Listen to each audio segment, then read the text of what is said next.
जैसे थंबनेल में बताया है कि पराग पारेख फ्लेक्सी कैप फंड का एयूएम 40,000 करोड़ से भी ज्यादा हो गया है। तो क्या ये चिंता का विषय है? क्या एयूएम काफी ज्यादा बढ़ जाने के कारण ये फंड अच्छा परफॉर्म नहीं कर रहा है और आगे जाके भी ये फंड अच्छा परफॉर्म नहीं कर पाएगा? तो यही कुछ सवालों के बारे में आज के वीडियो में चर्चा करेंगे। हेलो फ्रेंड्स, मेरा नाम धवल है और मेरी चैनल DIY फाइनेंस में आपका स्वागत है। तो चलिए वीडियो शुरू करते हैं बेसिक डिटेल्स जैसे एयूएम के साथ। एयूएम माने टोटल एसेट अंडर मैनेजमेंट, जो कि यहाँ पे है करीब 42,800 करोड़, जिसको लेकर काफी लोगों के मन में चिंता है कि इतना ज्यादा एयूएम हो जाने के बाद फंड कैसा परफॉर्म कर पाएगा। इस एयूएम को लेकर काफी कंटेंट क्रिएटर्स ने भी अपनी चिंता प्रकट की है और सलाह दे रहे हैं कि अभी इस फंड से दूर रहना चाहिए। तो आगे वीडियो में देखेंगे कि वाकई ये बात सही है और हमें क्या ऐसा ही करना चाहिए। एक्सपेंस रेशियो जो कि है 0.67%, जो कि अपने कैटेगरी के फंड के मुकाबले ठीक ही है। बेंचमार्क इंडेक्स यानी जिस रेफरेंस के साथ स्कीम को कंपेयर किया जाता है वो है निफ्टी 500 TRI। तो पहले देखते हैं फंड ने लॉन्ग टर्म और शॉर्ट टर्म में कैसे परफॉर्म किया है। यहां अगर हम देखें तो एक साल और उससे ज्यादा के रिटर्न्स को देखें तो ये फंड ने अपने बेंचमार्क और कैटेगरी एवरेज दोनों से काफी ज्यादा बेहतर परफॉर्म किया है। लेकिन अगर हम शॉर्ट टर्म परफॉर्मेंस यानी कि 6 महीने और 3 महीने का परफॉर्मेंस देखेंगे तो ये फंड अपने बेंचमार्क और कैटेगरी को बीट नहीं कर पाता है। वैसे तो हमें शॉर्ट टर्म परफॉर्मेंस को लेकर कुछ भी डिसीजन नहीं लेना चाहिए और इस ट्रेलिंग रिटर्न्स के डेटा को देखने पर हम जरूर कह सकते हैं कि फंड का परफॉर्मेंस काफी अच्छा है। तो अब देखते हैं कैलेंडर रिटर्न्स को, जो बताएंगे कि फंड कितना कंसिस्टेंट है अपने परफॉर्मेंस में।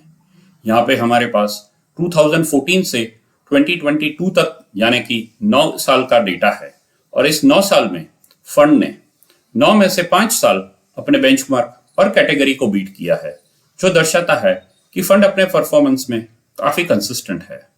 तो चलिए अब देखते हैं फंड ने इस 2023 के पहले 9 महीने में कैसा परफॉर्म किया है। इस ग्राफ को देखने से पता चलता है कि फंड का परफॉर्मेंस अपने बेंचमार्क इंडेक्स और कैटेगरी से इस साल में काफी बेहतर है। तो अब तक के डेटा को देखने से हम ये जरूर कह सकते हैं कि फंड का परफॉर्मेंस काफी अच्छा है। काफी लोगों का कहना है कि कोई भी फंड का परफॉर्मेंस जज करने से पहले उसके रोलिंग रिटर्न्स को भी देख लेना चाहिए। तो चलिए रोलिंग रिटर्न्स भी देख लेते हैं। यहाँ पे हमारे पास 1 साल, 3 साल और 5 साल के रोलिंग रिटर्न्स का चार्ट है। 1 साल के रोलिंग रिटर्न्स को देखने से हमें पता चलता है कि फंड ने अपने बेंचमार्क को 79% ऑफ टाइम्स बीट किया है, जबकि एवरेज रिटर्न्स है 20.6%। 3 साल के रोलिंग रिटर्न्स के डेटा से हमें पता चलता है कि फंड ने 100% ऑफ टाइम्स अपने बेंचमार्क को बीट किया है और वो भी 0% नेगेटिव रिटर्न्स के साथ। और जब हम 5 साल के रोलिंग रिटर्न्स का डेटा देखते हैं तो हमें पता चलता है कि फंड ने अपने बेंचमार्क को 100% ऑफ टाइम्स बीट किया है और 0% ऑफ नेगेटिव रिटर्न्स के साथ। स्टैंडर्ड डेविएशन भी काफी कम है, सिर्फ 4.07%। तो इस रोलिंग रिटर्न्स के डेटा को भी देखने के बाद हम जरूर से कह सकते हैं कि फंड का परफॉर्मेंस काफी अच्छा रहा है। अब तक तो फंड का परफॉर्मेंस अच्छा ही रहा है, लेकिन ऐसा जरूरी तो नहीं कि फंड ने अब तक अच्छा परफॉर्म किया है तो आगे भी अच्छा परफॉर्म करेगा। तो फंड आने वाले समय में कैसा परफॉर्म कर सकता है, उसके लिए हमें उसका पोर्टफोलियो, सेक्टर और एसेट लोकेशन चेक करना चाहिए। तो चलिए अब पहले फंड का सेक्टर एलोकेशन देखते हैं।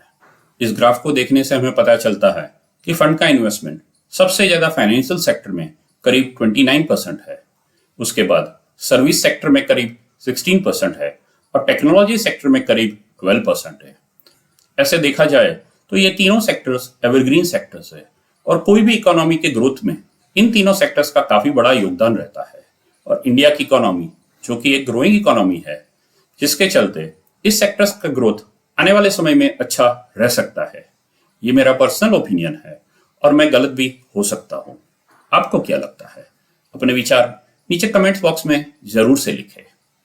जब हम सेक्टर एलोकेशन को बेंचमार्क से कंपेयर करते हैं तो ये थोड़ा डिफरेंट है और यही कारण है ये फंड दूसरे फ्लेक्सी कैप फंड से अलग है। तो अब देखते हैं फंड्स के top holdings. HDFC bank, Bajaj holdings, axis bank और ICICI बैंक फाइनेंशियल सेक्टर्स के मेन स्टॉक्स है। यहाँ पे अगर आप देखें तो इंडिया की 3 टॉप प्राइवेट सेक्टर बैंक्स इस पोर्टफोलियो का हिस्सा है। सर्विस सेक्टर की बात करें तो यूएस के टॉप रेटेड कंपनीज जैसे कि गूगल, अमेजॉन और फेसबुक इस सेक्टर के मेजर स्टॉक्स है। यहाँ पे स्टॉक सिलेक्शन काफी अच्छा लग रहा है और स्टॉक सिलेक्शन में ग्रोथ और वैल्यू स्टॉक्स दोनों तरह के स्टॉक्स हैं। वैसे तो ये फंड का टर्नओवर ज्यादा नहीं है, लेकिन फिर भी देख लेते हैं फंड्स ने अभी अभी अपने पोर्टफोलियो में क्या चेंजेस किए हैं। पहले देखते हैं फंड्स ने किस स्टॉक्स में अपना एक्सपोजर बढ़ाया है। यहाँ पे अगर आप देखेंगे तो फंड ने सबसे ज्यादा मारुति सुजुकी में 23.48% से अपना एक्सपोजर बढ़ाया है। उसके बाद मोतीलाल ओसवाल फाइनेंशियल सर्विसेज, कोल इंडिया, HCL और बजाज होल्डिंग्स में भी अपना एक्सपोजर बढ़ाया है। अब देखते हैं किस स्टॉक्स में फंड ने अपना एक्सपोजर कम किया है। यहाँ पे बालकृष्ण इंडस्ट्रीज में सबसे ज्यादा 8.62% से अपना एक्सपोजर कम किया है। वैसे ही CDSL, UTI asset management company, power grid और ITC में भी अपना एक्सपोजर कम किया है। तो अब देखते हैं फंड का पोर्टफोलियो एलोकेशन। पोर्टफोलियो एलोकेशन देखने से हमें पता चलता है कि फंड का इन्वेस्टमेंट 89% लार्ज कैप स्टॉक्स में है, जिसमें इंडियन स्टॉक्स और यूएस के स्टॉक्स आते हैं, जबकि मिड कैप स्टॉक्स में 8% और स्मॉल कैप स्टॉक्स में 3% से भी कम है। यह एलोकेशन स्टाइल इस फंड को एक लार्ज कैप फंड जैसा बना देती है। इस एलोकेशन को देखने के बाद मुझे नहीं लगता कि AUM बढ़ जाने की वजह से फंड के परफॉर्मेंस पर कोई बुरा असर पड़ेगा। लार्ज कैप स्टॉक्स में जनरली लिक्विडिटी का कोई इश्यू नहीं आता और ये जो मान्यता है कि फंड का AUM बढ़ जाता है तब फंड अच्छी तरह से परफॉर्म नहीं कर पाता, मुझे नहीं लगता कि हर फंड पे ये लागू होता है।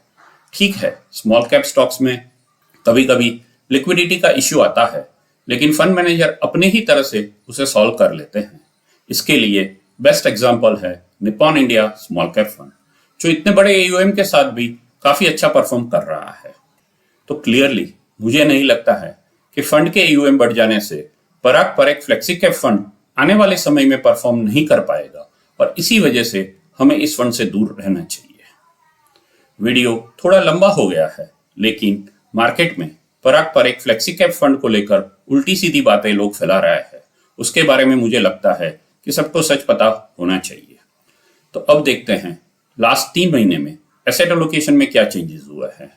यहाँ पे हमारे पास जून और सितंबर 2023 का डेटा अवेलेबल है।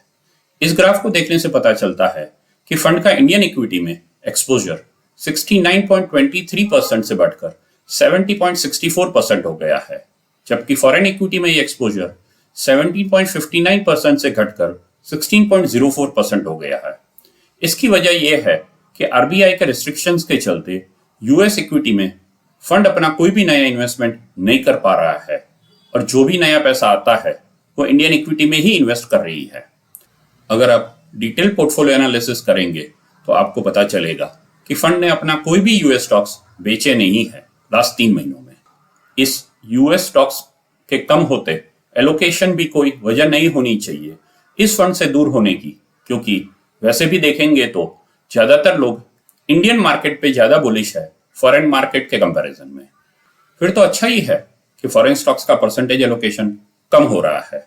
आपको क्या लगता है? अपने विचार नीचे कमेंट्स बॉक्स में जरूर से लिखें। तो चलिए इन्वेस्टर्स को क्या करना चाहिए इसको देखने से पहले इस फंड के रिस्क पैरामीटर्स को भी देख लेते हैं।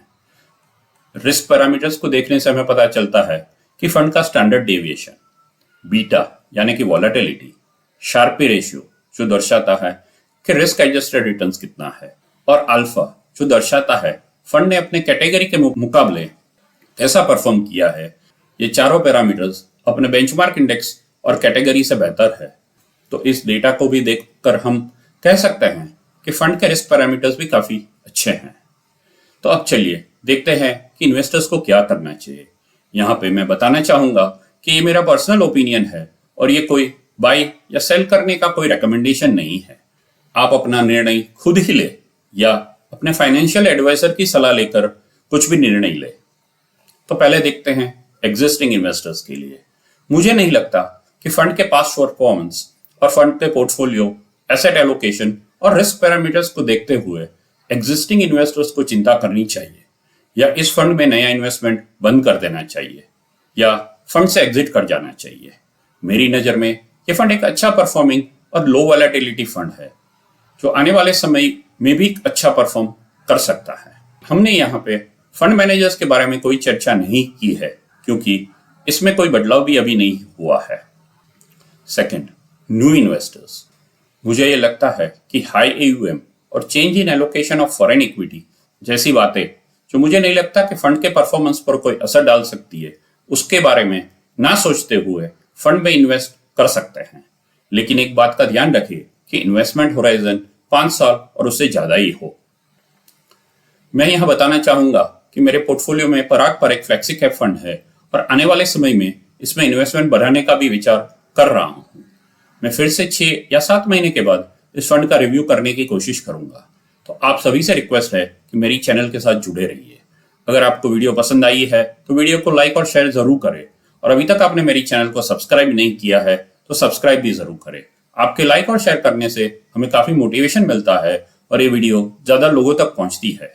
मेरे पुराने वीडियो को देखने के लिए अटैच कार्ड्स को क्लिक करें। थैंक यू और मिलते हैं अगले वीडियो में।